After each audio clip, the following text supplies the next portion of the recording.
All right, you guys, I'm here with Daniel. You probably saw him earlier putting in new axles on his JK. He's been having some issues with death wobble, and he's went from 35s to 37s. So he's going to show us what he's going to replace to make this thing a lot safer on the road. Hey everybody, went 37s, got a little death wobble on the way home. Everybody with the Jeeps probably experienced death wobble at some point, especially modifying a vehicle. Typically, death wobble comes in anywhere from 45 to 55, 60 miles an hour. You can get a little shimmy in the steering wheel. It can go as far as shaking the whole vehicle. It can become a very dangerous situation, hence the term death wobble. Had death wobble over the years. Different parts have been replaced, from control arm bushings to wheel bearings to tie rod ends and ball joints, and you name it. Even just getting the tires balanced helps out a lot. After checking all of those bases, what I found is the upper control arm bushings right here. You'll see there's a nice little tear right there at the end of my finger. I've got 120,000 miles here on this rig, and these are original bushings, so it's time to replace them. We're going to upgrade them to Metal Cloak's Duraflex upper control arm bushing kit. Yeah, difficulty, it's simple hand tools. Got to take the bolts and nut out, and then this comes out. The tricky part is getting these old bushings out. This could be a job that could take anywhere from half an hour to several hours, all depending on how difficult these guys are going to be. I did pick up a little press tool that we'll take a look at here a little bit later, and hopefully that makes this job a lot quicker. Besides that one bushing, which other ones will you be replacing? I'm going to replace both the bushings. So both of these upper control arm bushings, this one right here and this one right here. So these are the last of the stock bushings from Jeep, the Clevite style. Everything else is Metal Cloak Duraflex. I'll get it. All right, so you can see here now with the control arm removed how torn up this bushing is. It's cut here, it's all deteriorated all the way around. This thing's moving around on you while you're driving, letting the tires oscillate, creating that death wobble. All right, so when you have seized deals, need to loosen something up, this is your best friend, Croil. Best penetrating oil you can get out there, where this bushing is pressed into this mount to help as we push it out, break free that corrosion and everything that's happened over the years. All right, so we've got this ball joint press tool kit set up. It's a giant C-clamp here, and we set up a washer here, a spacer here. We're gonna attempt to push this bushing straight out. This is a hollow cup like a socket that'll capture it. We got the impact over here, so cross your fingers. And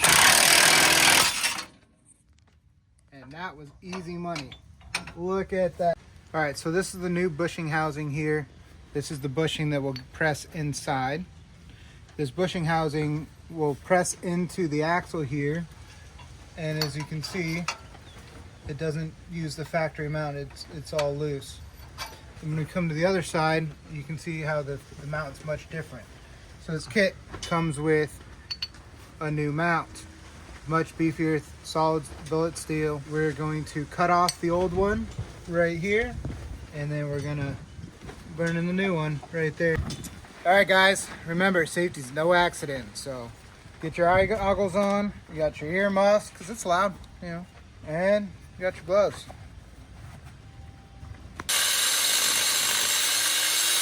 All right, we've got the old mount grinded down, cleaned up, paint removed, nice and flat. We clearanced our new mount here just a hair to get it to slide in, and here we go. That's how it's gonna sit. Time to burn her in. All right, I'm Sean. I'm Daniel's younger brother. I'm gonna be doing the welding on our bushing mount on the axle. First thing we're gonna do is disconnect the battery so the circuits are open and so we don't fry any ECUs.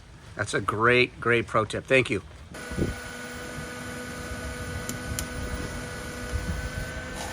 All right, so we got the new mount burned in, and we took advantage of the heat of that mount while it's hot, and we slid in our sleeve by hand. We didn't have to use a press.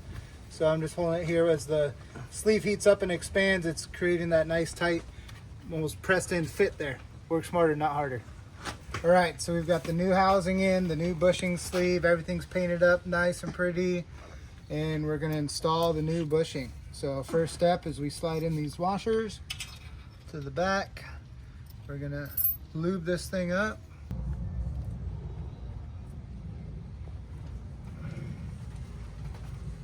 Just get it everywhere. Use the whole tube.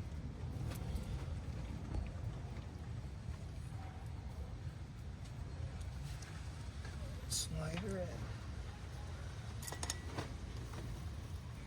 Put on this bushing. It's snap ring. All right, so here's the snap ring. It slides on inner. There's a groove on the inside of this. So you do yourself a favor and get a decent pair of snap ring pliers. These are the Nipex brand. That lines up.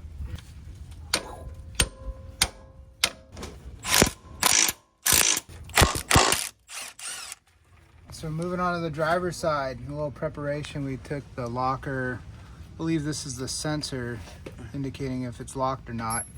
It was positioned right here. Put a little paper towel in there, make sure nothing falls into your differential. And now we can push this bushing out nice and easy without damage to that connector.